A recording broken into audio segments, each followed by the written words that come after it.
Good evening, folks. We are now here at the Brisbane International Airport departure terminal.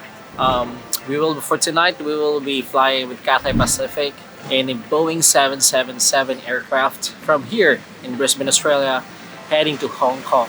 Come and join us in this travel trip.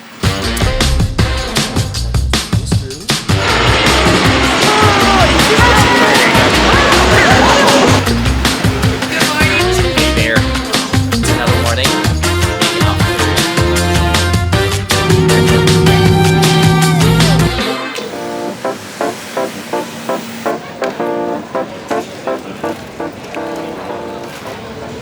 There you go, guys. Tapos na tayo check-in. Tapos napunta ni Agi sa Australian border, which is ang immigration. So far, wala tayong problema kayo sa ating mga papers and documents. So, we're good to go to Hong Kong. And the flight will still be at 12:55 in the morning. So, it's still 5 minutes to 11 here in Brisbane. Again, hitatag ka ng dili kay medyo daghang kay tao sa departure area. So, again, nakakita tag sook-sook na or the last boarding gate na wala na yung plane. Most likely, wala na dyan po tawang gahulat dito. Wala na po yung ground crew, and we found it's like a mini food court na closed na po. Here, trying to do some work, especially na napatay connecting flights, which is 2 flights after this. I'll just show you. Go inside. Nawali tao dali. There you go. All slip. Ay, nilabay. Gikan na siya ng CR. At the other side, will be like vending machines. Kay wala na may stores, so pwede na tayo makakuha of some beverages or some snacks via sa mga vending machines. That's the Aussie way of selling snacks, beverages, bisag asa man, even in mga terminals, bus stations, train stations, especially airport. Let's just wait for our boarding announcement. We still have like roughly 2 hours to wait. Let's just do some work and some school stuff. Kaya daghan pa kayo tagpasahonon sa ng mga assessments for class para sa ato ang eskwela dito sa Australia. I'll see you when we get in the plane.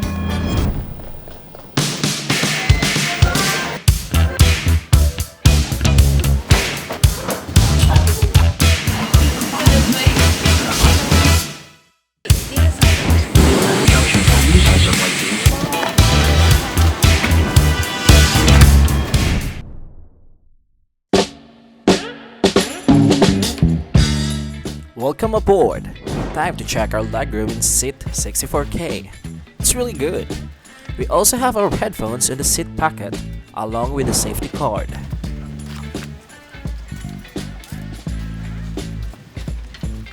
The newly launched Cathay magazine, and the air sickness bag. Our tray table is foldable for reading and eating. There is a cup mount to avoid spillage on a bumpy flight. A cup holder is also available if you wish to fold the tray. It shares space as tablet or phone holder too. A pillow is provided for overnight flights. It is soft but thin. It comes with a new blanket. It is sealed. The seat entertainment system is available in 7 different languages. There's also a coat hook on both sides of the seat.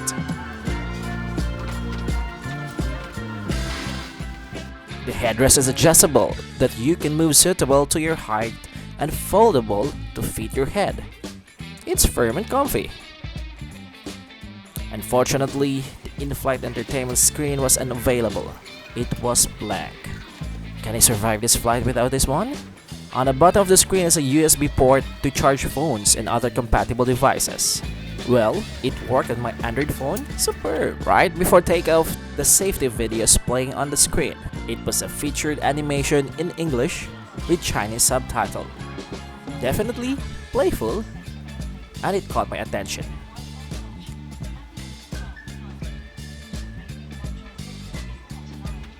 As you went airborne, the beautiful aerial view of this Brisbane CBD is very vibrant. The Story Bridge is really magical.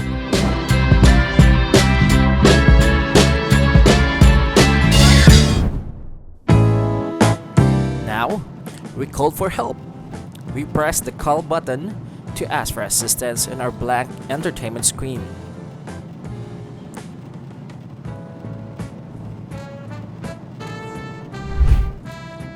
and they reset it. And it's working just right that our low-calorie supper was served. Finish this video to learn why we took a special meal for this flight. This is not my usual meal, to be honest. It is just enough for me to eat on this long red-eye flight. Look at this cover. Do this excite you? The seat-back entertainment system of this aircraft featured the latest interactive in-flight maps to combat your boredom. It's showing real-time HD location data in multiple angles, including the cockpit view.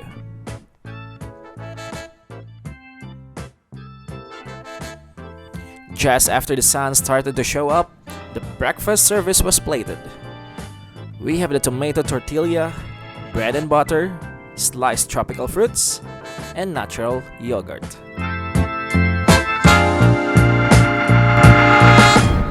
It's 6:46 a.m. The expected weather on arrival temperature will be 21 degrees and light winds out of the east. Overcast skies with periods of passing rain showers. On behalf of the crew and myself, I'd like to thank you for choosing to fly Cathay Pacific Airways. It has been our pleasure to serve you. Cabin crew, 40 minutes until landing.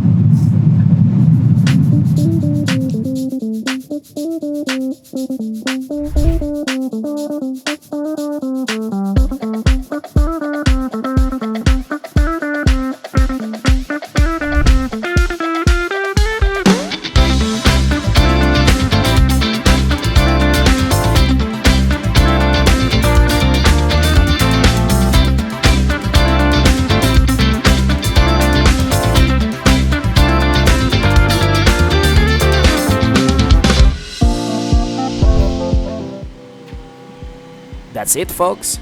After 8 hours and 8 minutes, we welcome you back to Hong Kong. Today, we will only be transiting in Hong Kong International Airport for our connecting flight to Manila. So, check also the upload of our flight report on flight CX901 from Hong Kong to Manila in an Airbus 330.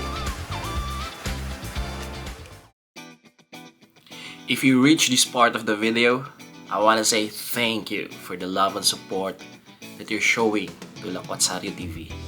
So that's it. Last May 14, we flew from Brisbane in Australia, going to Hong Kong for the very first time na naabot na dito sa Brisbane.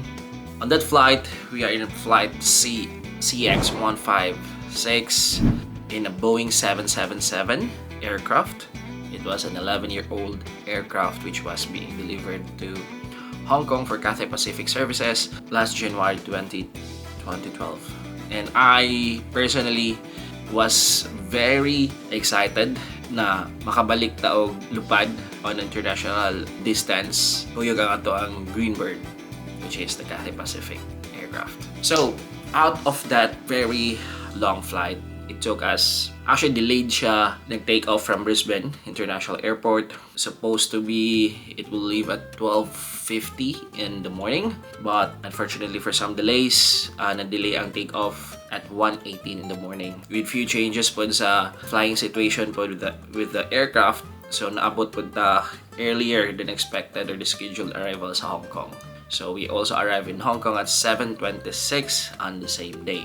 It took us 8 hours and 8 minutes. There's a 2-hour difference in terms of time with Brisbane, Australia and Hong Kong. So, if imo siyang tanawon, alauna, this also sa buntang nigdikan, pero naabot may alas 7:26. So, don't count it that way. Kailangan may 2 hours difference. So, in total, jud ang flying time is 8 hours and 8 minutes. What are the 3 things that we encountered in this flight? Everything was smooth, everything was in order, especially with the boarding. Considering na it's a big bird, it's a huge bird actually, Boeing 777. So, expected jud na daghan jud tong pasahero. And it's a red-eye flight, so people really wanted to get on board so that they can start resting na pud. Okay, it's not the normal body physical activity for a certain person na napa sa airport at that very late time. I'm going to share these three things na mura dyan siya nitatak dyan sa ako and then flight experience with CX-156 in a Boeing 777 aircraft. Right, first, when you arrive in the Brisbane International Airport, fine. Okay, syempre, less traffic. Wala ta na delay going to the airport. We check, or actually ahead pa man ganita, pag abot na to sa check-in counter, we're even advance or ahead sa ilang opening time for check-in. The check-in is supposed to open at 9:15 in the evening, pero naabot na ta sa airport as early as 8:45. So it's just like around 30 minutes. So we try to prepare lang our bags, kay namatay mga check-in luggage.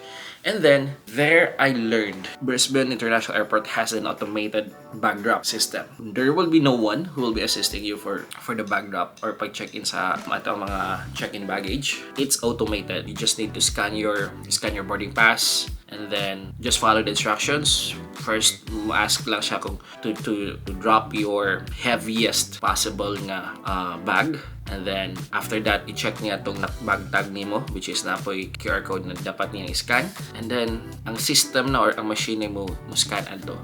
In that flight, with CX or Cathay Pacific, they are not really that strict, pero they have a specific instruction na ang one bag dapat 23 kilograms na siya. What happened is I am allowed to bring two bags the same time na siya tag 23 kilos each. Wa na ako gibuhat is ang usad ako ka bag, I'm really aware na it's more than 23 kilos, and the second bag is roughly around 10 to 12 kilos lang. I am very confident na kaya okay ra. Kaya kung imong i-total ang bags is still less than 46, which is 23 kilos per bag man. Yan, ako ito ka bags. So supposed to be I'm allowed to bring check-in baggage at 46 kilos in total. But unfortunately, I have to do a repack because ang first bag, it weighs 27 kilos. And dili siya i-honor sa automated bag drop machine. Otherwise, I'll be charged. Of course, I won't be paying anything na allowed pa man ko. Within the scope pa man siya. Let's say within the scope pa siya. Sa ako ang baggage allowance, right?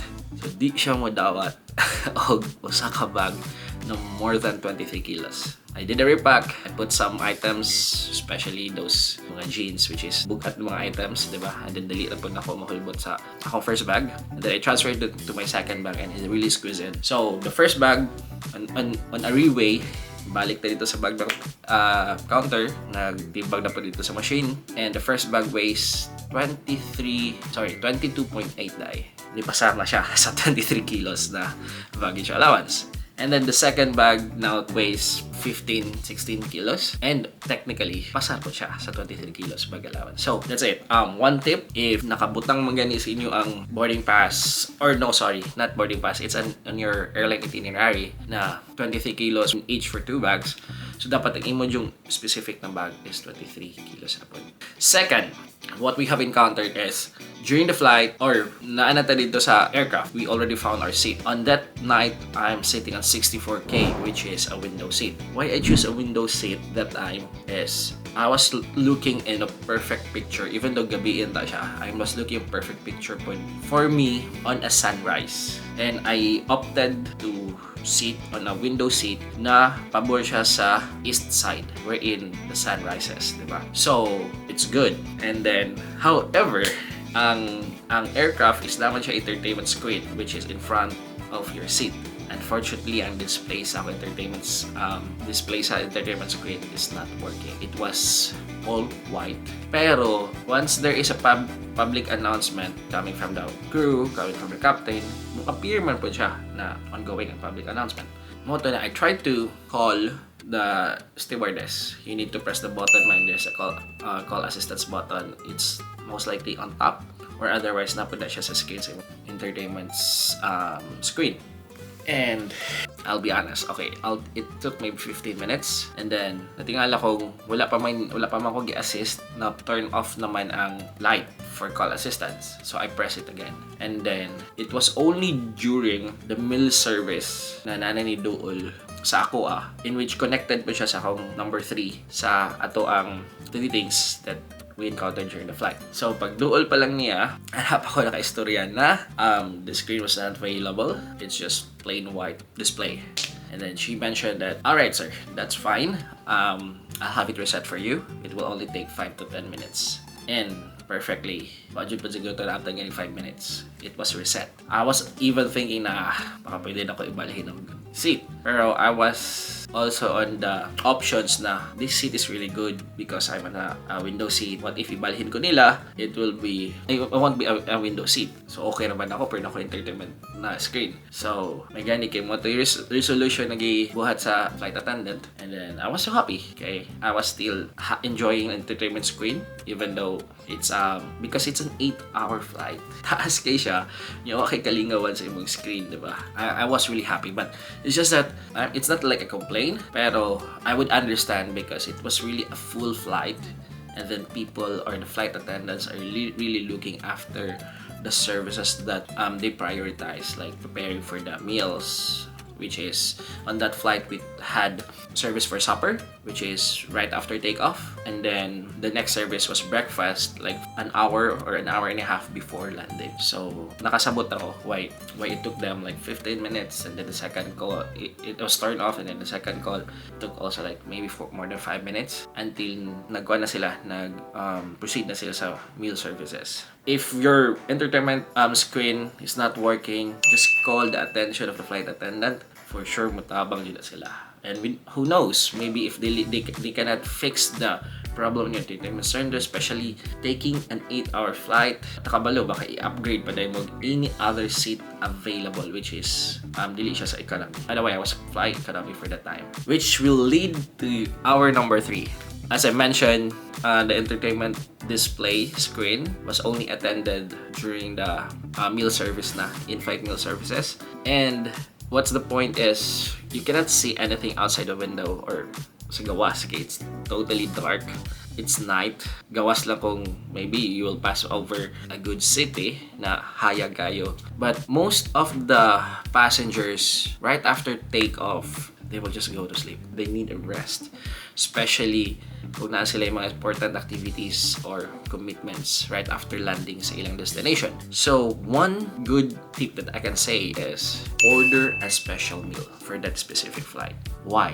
Actually, I took a low-calorie, low-fat meal for the sense of all special meals will be served ahead of others. And then not everyone will be asking for special meals. For that flight, out of let's say 200, more than 200 seats, it's less than 2 to 5% lang nag-request of special meal. So, after they give you the service of the in-flight meal, nagkaon na ka, ako man nakagkaon, the rest of the passengers are still waiting for their food to be served. You're all set, you're prepared for a good night's sleep, a good night rest, and then you can save time. Instead of waiting for your food for how many minutes, you had your food served to you in advance, ahead of others, and you can save time for your rest. It's really good to know this kind of plane hacks. I would say like plane hacks. Okay, not everyone's doing it. And if you are fond of flying, domestic na, international, especially with red-eye flights, I would say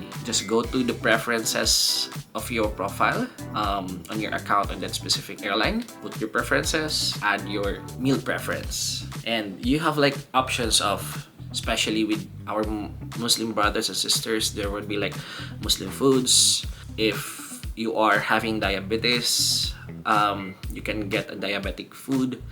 If you are into bland food, you can request for a bland food. If you want only like fruits lang because you're on a diet siguro, you can go for fruits. Low cholesterol. If you're flying with a child, you can put the child in a child meal, right? So that's it. It's a long flight. I have a lot of things to say on that, but let's cut it short.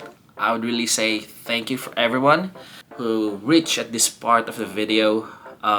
Your viewing really matters to me, especially na we are making authentic and honest review on our flights on a passenger's perspective. And we are not so technical actually. I cannot say that I'm a jet setter or unsa na diha. I'm more into putting myself as a public customer, I mean the general passenger on any other flights, on any given flight. I hope you guys give me a like on this video. Just hit the button there, and if you haven't subscribed yet on this channel, please give us subscribe, and then you can hit also the notification bell so that in every uploads in the future, you will get notified. Alright folks, thanks for joining me on this flight report. See you on the next one.